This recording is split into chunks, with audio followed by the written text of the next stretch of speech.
got another project. Actually, this project is something my wife is after me about. You know, I've got this fairly large window in front of my house, and my wife has wanted to put curtains up all around there, of course. And we went out shopping for, you know, curtains and curtain rods and all that. I tell you what, we bought the curtains. We got them on a closeout sale. And then we started looking at the different, you know, stuff to hang the curtains up. I noticed that there was a lot of these that they're kind of using now, where they have some type of bracket. Where you drill a hole, you know, usually it'll have a hole, and you put the curtain rod through there. And I thought, well, you know, I could probably make something that's a heck of a lot cheaper than these $40, $50, $60 a piece ones, and it might be a little bit interesting. So that's what I did. I'll show you how I drew it out, because really that is the hardest part, is drawing stuff out when you're trying to come up with something like this. So I drew it out, cut it out on my bandsaw, and then I put this top piece on it. Now I will drill a hole in here, and I will run my curtain rod through there, and of course I'm going to stain these kind of a darkish color. But I've got a few more to make, because I've got three windows in that room.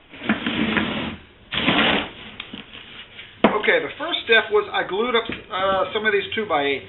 I just rough cut them to length and glued them together.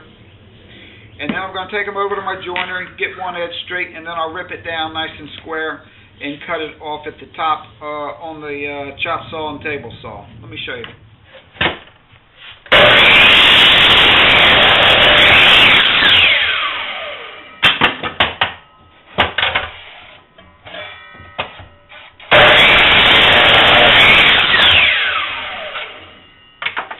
Okay, now we've got our basic block set here.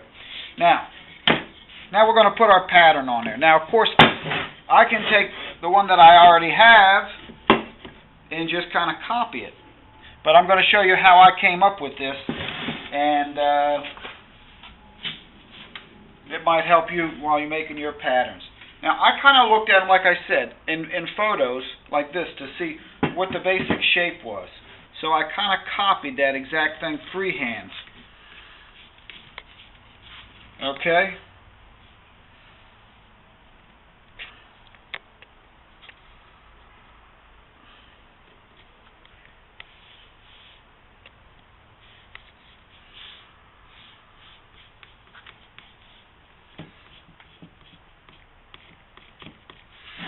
And so I look at it and I see if I like it or not. If I don't like it, I can sand it off and try again. But what I did was I basically got the shape I wanted. I'm a little bit too fat in here right now. But what I did was I basically got the shape I wanted. Then I took my pencil, like this here, my compass, and I opened it up until my pencil was just about doing what my freehand was doing. And then I used this compass to give me a real good, perfect circle that I would cut by. And then I did the same thing in here to get my inside swing. And then I did the same thing here for this small bump. I used the compass to get this small bump perfect. And the same thing here. And I just kept opening and closing so that my compass would kind of match what my freehand was doing, but give me a much more perfect drawing.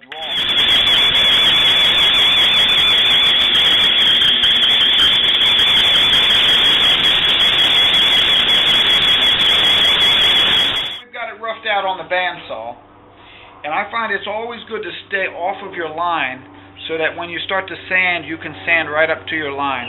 So I'm going to touch it up as much as I can on the this wide sander here.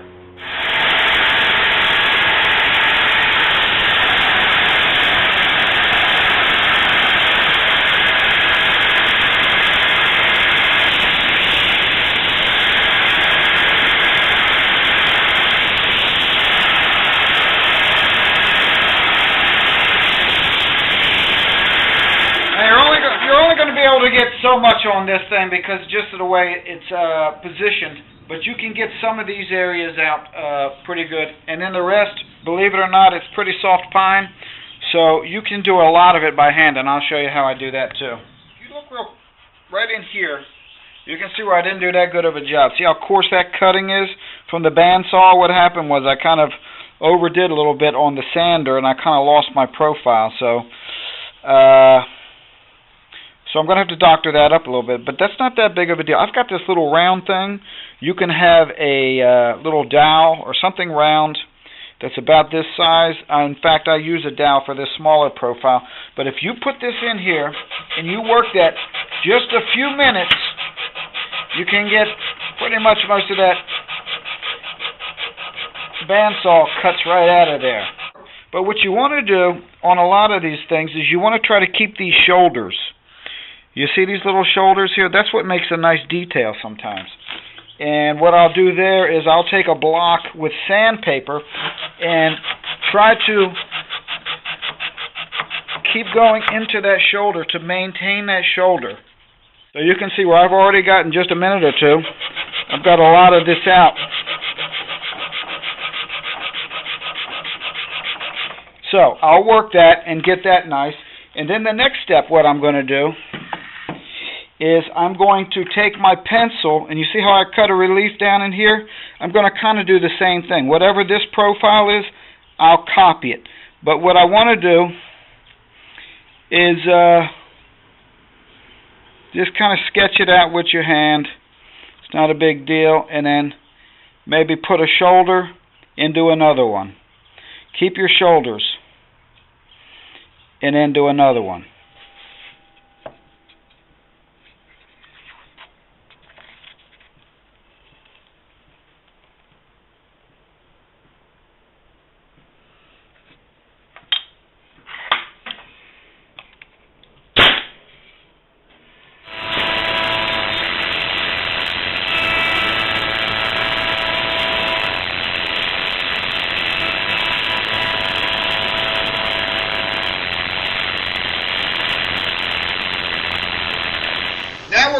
We're gonna do some staining here. I chose a kind of dark stain that would mask the different types of wood that I have here, and I thought it would probably blend overall. It's kind of a dark brown, nothing fantastic, but I'll put a coat or two of that on here, and we'll see what we got.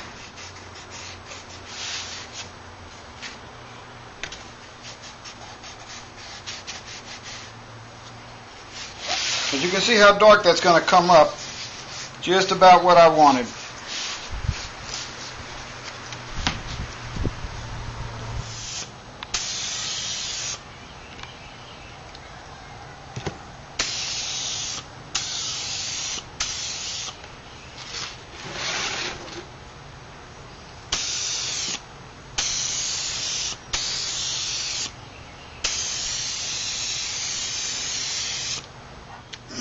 Okay, now, what I'm going to do, these brackets are going to be so high up that what I'm going to do is I'm going to run a screw at an angle and just run that screw from the top down. Now, you could put these up with brackets.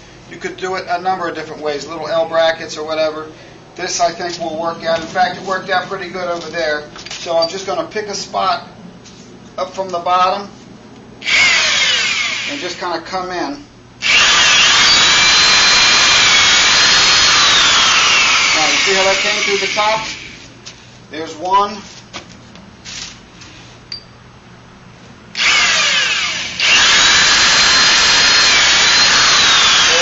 Okay, now we bought some of these ends here to go at the end of the pipe. These were cheap enough, and it would have been too much trouble for me to try to make these without a lathe and all that, and so we bought these, and I'll show you how I'm going to make these work out. Now, when I took these out of the box, these came with an extra ring. If I had a really big pipe, I would probably use them, but I think without the ring it'll look better. What I did was I took some wood and just kind of ran it through the table saw just to kind of cut the corners off enough to fit in there. This thing doesn't really have to hold anything, it's just going to set up in there. And then I drilled a hole in the end of it. I just screw this wood in there. If it ever came loose or I had a problem where it was getting loose, I could just squirt a little silicone or something in there and slide it right back in. That would lock it in place. So that will just sit in there just like that to hold it in that pipe. And I think that'll work out fine. So let's get these brackets hung up and then get our measurements so we can cut for the pipe. All right.